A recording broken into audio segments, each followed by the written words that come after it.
नमस्कार. पुन्हा एकदा तुमचं स्वागत आहे लाईफ ऑफ फ्रीडम या यूट्यूब चॅनलमध्ये.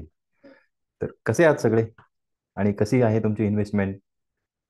तर नक्कीच तुम्ही मागचा व्हिडिओ बघितला असेल आणि तुमची शेअर मार्केटमध्ये सुरुवात तुम्ही केलीच असेल अशी मी अपेक्षा करतो. तर आपण beginners guide of share market म्हणजे सुरुवात कशी करावी शेअर मार्केटमध्ये, तर हे आपण बघितलं होतं. शेअर मार्केट हा एक जोखमीचा विषय आहे आणि जर ही जोखीम जर आपल्याला घ्यायची असेल तर आपला माइंडसेट हा व्यवस्थित असणं फार गरजेचं असतं.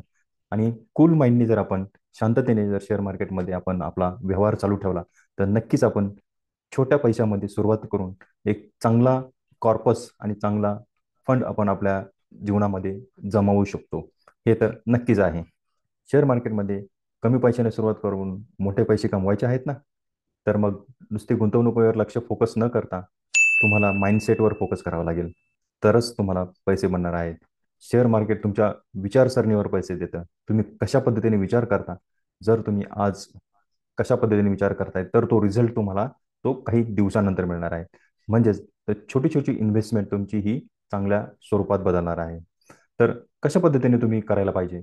तर आजच्या ह्या भागामध्ये आपण बघणार आहोत की तुमचा माइंडसेट हा कशा पद्धतीने असला पाहिजे. लहान लहान गुंतवणूक ही मोठ्या गुंतवणुकीत कशी बदल होईल याच्यावर आपण फोकस ठेवला पाहिजे. मोठे पैसे नाहीत म्हणून आपण शेअर मार्केटमध्ये सुरुवात करू शकत नाही, हा एक चुकीचा विचार आहे. तर हा विचार पहिला आपण काढून टाकला पाहिजे.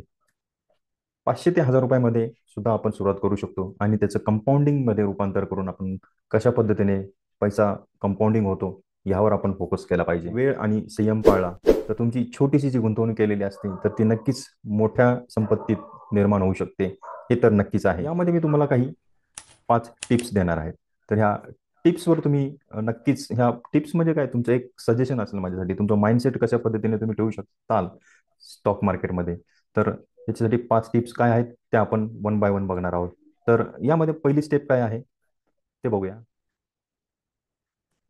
जसं की कमी भांडवलमध्ये आपण सुरू करू शकतो. आपली जी गुंतवणूक आहे हे आपण बघितलंच मागच्या भागामध्येही बघितलं आपण आणि या भागामध्ये आपण बघतच आहोत की 500 आणि 1000 रुपयापासून आपण सुरुवात करू शकतो. तर लहान गुंतवणूक ही जी तुमची पहिली टिप्स आहे. काय पहिली टिप्स काय असणार आहे की तुमची जी छोटी गुंतवणूक आहे ती आपल्याला मोठ्या गुंतवणुकीत कशी आपल्याला बदल करता येईल यावर आपण फोकस ठेवला पाहिजे. आणि सुरुवात करताना मोठे पैसे गुंतवण्याची काही गरज नसते. छोट्यापासून आपण सुरुवात करायची. जसं मी पहिलं सांगितलं सुरुवातीला की त्याचं कंपाऊंडिंग अॅन्युअल ग्रोथ रिटर्न जे आपण याच्या अगोदरही भागात बघितलं की CAGR ने जर आपल्याला पैसे मिळत असतील तर आपले पैसे नक्कीच लवकर डबल होतात. आणि 500 आणि 1000 पासून आपण सुरुवात केली तर नक्कीच आपला हा दृष्टिकोन दूरचा दृष्टिकोन ठेवला तर आपल्याला चांगले रिटर्न्स मिळतात. तर टिप्स नंबर 2 आहे बघा. काय आहे? काय असतं की दिवसेंदिवस हे ट्रेडिंग म्हणजे डे ट्रेडिंग हे खूप लेंदी होत चाललेलं आहे. आणि लोकांना काय वाटत असतं की आपण डे ट्रेडिंग करून पटापट श्रीमंत व्हावं. एका दिवसात ट्रेडिंग करणं आणि रोज तुम्ही 5,000 10,000 कमवा. कोणी 50,000ही कमवतं. पण पटापट श्रीमंत होण्याच्या नादामध्ये पैसेही त्या पद्धतीने जातात आणि लॉसही करतात. आणि त्यामुळे काय होतं, तो जो पैसा कमवण्याचा जो ग्रोथ घेतलेला असतो तो फास्ट डिटोरेट होतो. असे माझे खूप मित्रही आहेत आणि त्यांनी त्यांचे अनुभवही शेअर केले आहेत की त्यांनी काय केलं, पहिल्यांदा काय केलं त्यांनी स्वतः की ट्रेडिंग चालू केलं आणि ट्रेडिंगमध्ये त्यांनी पैसा खूप कमवला. पण त्याने त्या पद्धतीने त्यांनी गमावलाही. कारण काय होतं की ट्रेडिंग हा एक म्हणजे ना, आपण ट्रेडिंग करत असताना काय होतं, एक खूप फास्ट पैसे कमवून देतो आपल्याला आणि त्यामुळे काय होतं, speed thrills but it's skills, हे आपण इंग्लिशमध्ये एक वाक्य कायम ऐकत असतो. तर त्याच पद्धतीने फटाफट पैसा कमवतो, स्पीडमध्ये पैसा कमवतो आणि काय होतं त्यावेळेस लॉसमध्ये जातं. तर यामध्ये आपण काय करणार आहोत की हा एवढा फास्टमध्ये आपल्याला पैसा कमवायचा आहे. आपल्याला स्टेप बाय स्टेप जायचंय, स्लोली पैसा कमवायचा आहे. मार्केट काय पुढे जात नाहीये. तो वर्षानुवर्ष मार्केट आपण बघतोय. आज 40 वर्ष झाले मार्केट, 45 वर्ष झाले मार्केट तिथे, पण ते स्टेडी चाललेलं आहे. मार्केटचा ट्रेंड अपही असतो, मार्केटचा ट्रेंड डाऊनही असतो. पण जर आपण लॉंग टर्म जर इन्व्हेस्टेड असाल तर नक्कीच यामध्ये जे तुम्ही तुमच्या आजूबाजूलाही बघत असाल, ज्या ज्या लोकांनी इन्व्हेस्टमेंट ही लॉंग टर्म शेअर मार्केटमध्ये ठेवली ते आज करोडपती झालेले आहेत. तर दीर्घकालीन आपण म्हणतो की दीर्घकालीन फोकस ठेवावा, तर हे नक्कीच आहे. तर त्यामध्ये तुम्ही इंडेक्स फंड असतील, ब्लू चिप कंपन्या असतील, ब्लू चिप ज्याचे स्टॉक्स आहेत मागच्याही भागात मी सांगितले, जसे की रिलायन्स, इन्फोसिस, TCS. तर या कंपन्यांमध्ये इन्व्हेस्टमेंट आपली कधीही वाया जात नाही. त्यानंतर मिड कॅपमधले काही स्टॉक्स आहेत.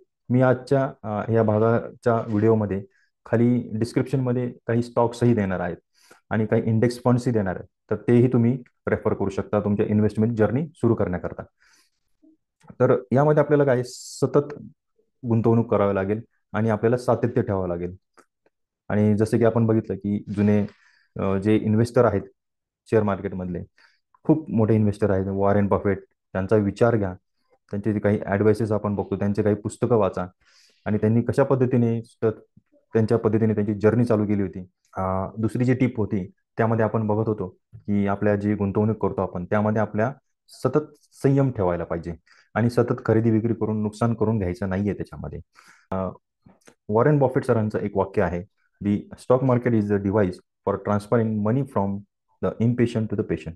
म्हणजेच काय की अस्थिर व्यवस्थापनापासून स्थिर व्यवस्थापनाकडे जाण्याचा एक मार्ग आहे. आणि जर तुम्ही वॉरेन बफेट यांचा जो विचार ऐकला तर तो खरंच खूप छान आहे. तर तुम्ही त्या विचाराने जर केलं तर तुम्ही स्टॉक मार्केटमध्ये नक्कीच काही दिवसानंतर तुम्ही एक चांगला कॉर्पस तयार करू शकता. तर हे नक्कीच आहे. तर त्यांना फॉलो करा. त्यानंतर तिसरी जी माझी टिप्स असेल ती काय असेल की संपूर्ण जे तुमचे काही पैसे असेल तर ते कधीही एका स्टॉकमध्ये गुंतवायचे नाही. तर ती रिस्क मॅनेजमेंट तुमची करायची आहे. तर कमी भांडवलातली जोखीम व्यवस्थापन याला म्हणतात.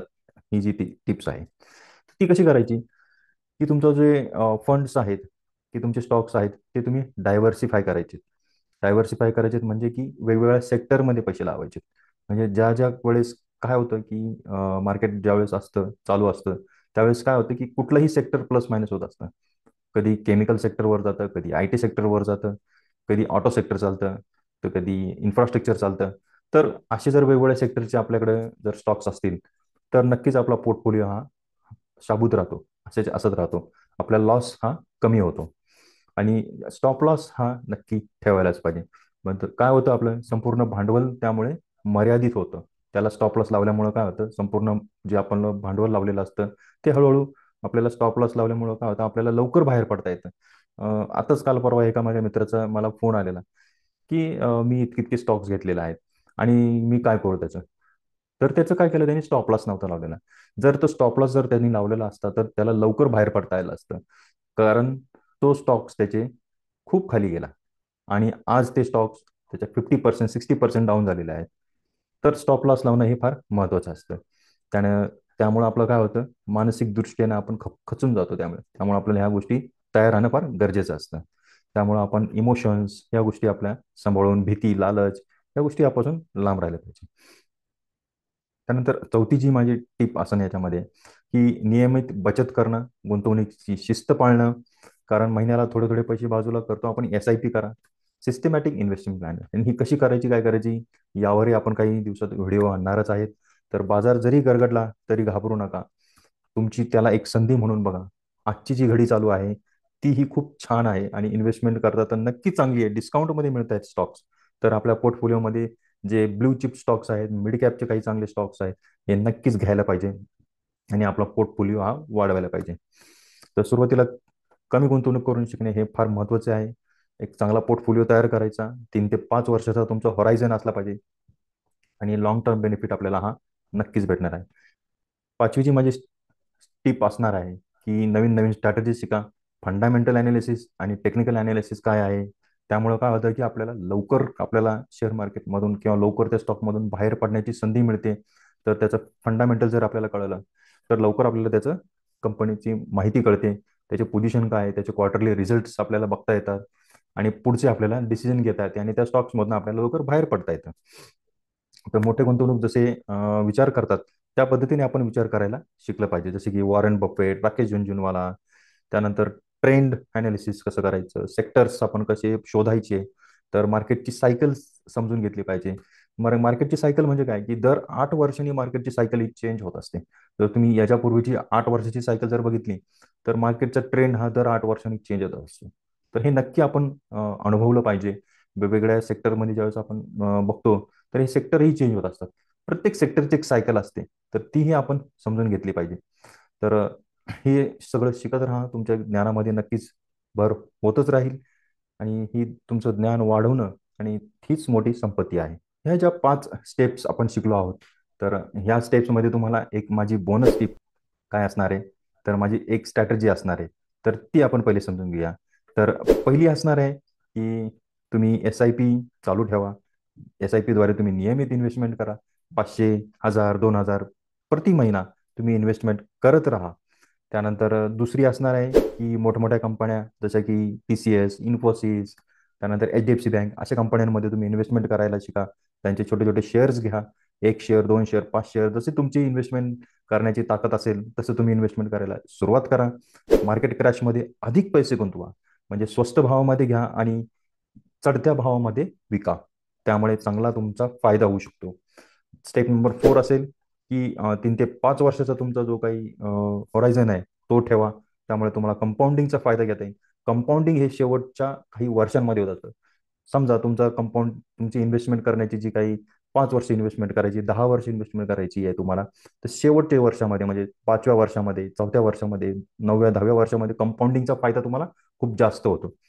वेळोवेळी फायद्याचा एक भाग परत गुंतवा. म्हणजे जेव्हा तुम्हाला जर काही प्रॉफिट मिळाला असेल तर तो परत गुंतवायचा प्रयत्न करा आणि पैसे वाढवायचा अत्यंत हे खूप महत्त्वाचं आहे. तर अशा पद्धतीने तुम्ही कंपाऊंडिंग करा. तर ह्या टिप्स तुम्हाला नक्कीच आवडल्या असतील.